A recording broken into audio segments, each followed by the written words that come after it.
بسم اللہ الرحمن الرحیم، السلام علیکم ورحمۃ اللہ۔ پاکستان بھر میں دوبارہ سے ایک نئی بحث شروع ہو گئی ہے، اور وہ بحث ہے اس وقت پاکستان میں موجود D G I S I کی پوزیشن سے متعلق۔ ڈی جی آئی ایس آئی آپ کو بتائے کہ بہت اہم ترین ہوتا ہے، بہت اہم ترین، اور پاکستان جیسے ملک میں جہاں پر ایک سیکیورٹی سچویشن، سیکیورٹی تھریٹ جو ہے وہ ہر وقت رہتی ہے، وہ نہ صرف انٹرنل اندرونی طور پر بہت ساری تھریٹس جو ہیں پاکستان کے لیے موجود ہیں، بلکہ ایکسٹرنل بارڈرز ہیں وہاں پر جو تھریٹس ہیں وہاں پر وہ موجود رہتی ہے۔ اس وجہ سے اسٹیبلشمنٹ کے لیے یہ جو پاکستان کا سب سے بڑا جو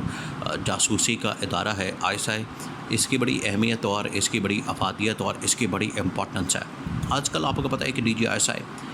ندیم انجم ہے، جنرل ندیم انجم، لیکن ان کو ریپلیس کرنے کی یا ان کو چینج کرنے کی باتیں ہوتی ہیں۔ یہ عمران خان کے دور حکومت سے اصل میں معاملہ شروع ہوا، اور آج اس وقت یہ معاملہ شہباز شریف تک پہنچا ہوا ہے۔ اور پچھلے 2-2.5 سال میں جس طریقے سے شہباز شریف نے حکومت کی ہے، جس طریقے سے شہباز شریف نے اس ملک کی تباہی اور بربادی پھیری ہے، اس وجہ سے جو پاکستان کے اندرونی معاملات ہیں اور جو بیرونی چیلنجز ہیں، یعنی اندرونی چیلنجز اور بیرونی چیلنجز، ان کے اندر اضافہ ہوا ہے، اور اس اضافے کی وجہ سے اب یہ جو پوزیشن ہے اسٹیبلشمنٹ کی، ایک ان کی انٹیلیجنس ایجنسی اور اسٹیبلشمنٹ کی جو اپنی جو اہم ترین ایجنسیز ہیں، ان کی جو امپورٹنس ہے، ان کی جو اہمیت ہے وہ بڑھ جاتی ہے، ان کا کام بڑھ جاتا ہے۔ عمران خان کے دور حکومت سے یہ معاملہ کیسے شروع ہوا؟ عمران خان اس وقت ڈی جی آئی ایس آئی رکھنا چاہ رہے تھے جنرل فیض حمید کو، اور وہ چاہتے تھے کہ جنرل فیض حمید جو ہے وہ بطور D G I S I continue کرے، اور ان کو جو پشاور کی کھور ہے وہاں پر نہ بھیجا جائے۔ اور عمران خان نے اس کے پیچھے بہت ساری وجوہات بیان کی۔ دیکھیں، عمران خان کو پتہ تھا اس وقت سے لے کے آج تک جو پاکستان کے ساتھ معاملات ہیں، خاص طور پر افغانستان سے متعلق، افغان طالبان سے متعلق، اور پاکستان میں دہشت گردی کے معاملات سے متعلق، آپ دیکھیں یہاں پر آج صورتحال یہ بن چکی ہے کہ آج پاکستان کو ایک نئے آپریشن کی ضرورت ہے۔ پاکستان میں ایک نئے آپریشن کی بات کی جا رہی ہے، پاکستان میں ایک نیا آپریشن شروع کرنے کی بات ہو رہی ہے۔ اسٹیبلشمنٹ نے بھی اس کے اوپر، اب یہ جو ریسنٹ کور کمانڈرز کانفرنس ہوئی ہے اس میں انہوں نے اس چیز کا ذکر کیا اور اعلامیہ کے اندر شامل کیا کہ بالکل ہم ایک نئے آپریشن کی تیاری کرنا چاہتے ہیں، نئے آپریشن کو لانچ کرنا چاہتے ہیں، اور نئے آپریشن کے ساتھ پاکستان میں جو معاملات ہیں وہ آگے بڑھ سکتے ہیں۔ نہ صرف establishment corps commanders conference general ہیڈ کوارٹرز کے اندر میٹنگ کے دوران یہ ڈسکس ہوا، بلکہ اب اس کے متعلق ایک اہم ترین اجلاس جو کہ اے پی سی ہے، یعنی آل پارٹیز کانفرنس، اس کو بلانے کے حوالے سے اعلان کیا گیا ہے کہ اس کو بلایا جائے، اے پی سی منعقد کی جائے وزیر اعظم ہاؤس کے اندر، جہاں پر تمام جماعتوں کو بلایا جائے اور ان کے ساتھ ڈسکس کیا جائے۔ اصل میں یہ معاملہ عمران خان کے دور حکومت سے شروع ہو چکا تھا کہ عمران خان نے اس وقت مینج کرنے کے لیے، عمران خان نے اس وقت معاملات کو ہینڈل کرنے کے لیے جو ڈی جی آئی ایس آئی تھے وہ جنرل فیض حمید کو لگایا ہوا تھا۔ اب جنرل فیض حمید اور اس وقت جنرل باجوہ بڑے اچھے انداز سے عمران خان کے ساتھ مل کر اس پالیسی کو چلا رہے تھے، اور طالبان کے ساتھ مذاکرات، بات چیت، ان کو مینج کرنا، ان کو نیوٹرلائز کرنا، اور ان کا کوئی بھی حربہ اور کنڈا چلنے نہ دینا۔ عمران خان اس پالیسی کے اوپر عمل درآمد کر رہا تھا، اور بڑی کامیابی کے ساتھ عمران خان اس پالیسی کے اوپر چل رہا تھا۔ عمران خان اس وقت بھی چاہتے تھے کہ جو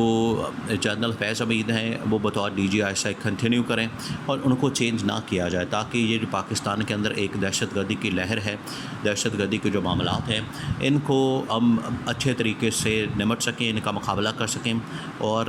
ان کو جو ہے آخرکار منطقی انجام تک پہنچا سکیں۔ یہ اس وقت کی بات ہے۔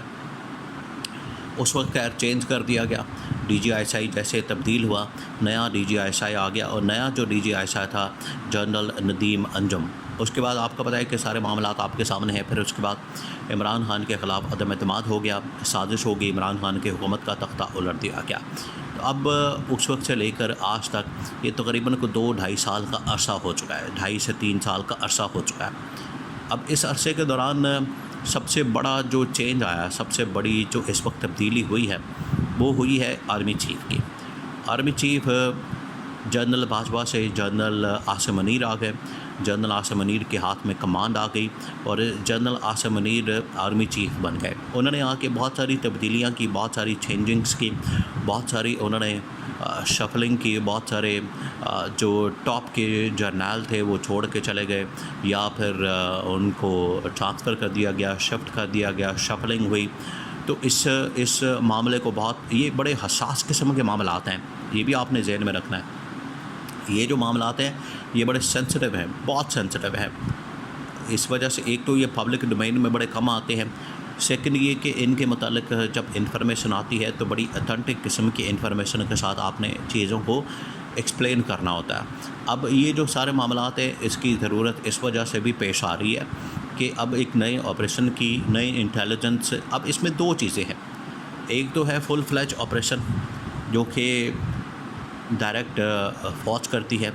دوسرا یہ کہ انٹیلیجنس بیسڈ آپریشن کیے جاتے ہیں. انٹیلیجنس بیسڈ کہ کہیں کوئی انٹیلیجنس ملی ہے, کہیں کوئی آپ کو انفارمیشن ملی ہے, اس کی بنیاد کے اوپر آپ پھر وہاں پر حملہ کرتے ہیں, آپ وہاں جا کے دہشت گردوں کا خاتمہ کرتے ہیں. تو یہ دو چیزیں ہیں. اس وجہ سے اب اس بات کی شدت محسوس ہو رہی ہے, اس بات کی کمی محسوس ہو رہی ہے کہ ایک نیا ڈی جی آئی ایس آئی,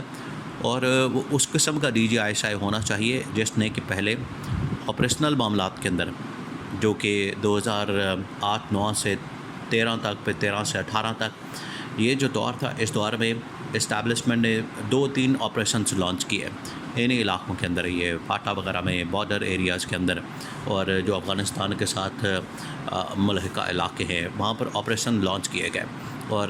جو آپریشن ہے وہ اس وقت کہ جو ٹاپ ملٹری کمانڈ ہے, جو اہم ترین پاکستان کے ملٹری کمانڈ ہے, انہوں نے کیا, وہ انٹیلیجنس بیس بھی تھے اور ڈائریکٹ آپریشن وہاں پر ڈائریکٹ جو ہے فوج کو اتارا گیا, آرمی کو اتارا گیا اور آپریشن کیا گیا. اب ایک ایسے انٹیلیجنس آفیسر کی D G I S I کی ضرورت پڑی ہے کہ جو کہ ان تمام چیزوں سے ایک تو واقفیت رکھتا ہو اور انہوں نے اس میں کام کیا ہو اس وقت کے ٹائم میں جب یہ آپریشن کیے جا رہے تھے. اب اس میں جنرل آصف غفور جنہوں نے کور کمانڈ بھی کی ہے, ابھی وہ این ڈی یو کے اندر ہیں, انہوں نے بطور D G I S P R کام کیا ہے, اور اس وقت میں کام کیا جب ملک کے اندر اس طرح کے آپریشن ہوتے تھے. تو وہ آ کے پھر آپریشنل جو بریفنگ ہوتی تھی وہ کرتے تھے آئی ایس پی آر کے تھرو. اور اس دوران جو ہے پاکستان کے انڈیا کے ساتھ ایک جنگ بھی ہوئی عمران خان کے دور میں, جو کہ جس وقت پاکستان نے انڈیا کا جو ہیلی کاپٹر ہے وہ گرا دیا تھا. تو یہ ساری سچویشن سے اب اس وقت ٹاپ ملٹری کمانڈ میں اگر کسی کو چوز کیا جاتا ہے, لایا جاتا ہے, منتخب کیا جاتا ہے, تو یہ ایک فیصلہ جو ہے بڑی دانش مندی کا فیصلہ ہوگا, اور اس کے بارے میں ابھی اسٹیبلشمنٹ کے اندر سوچ بچار شروع ہو چکی ہے.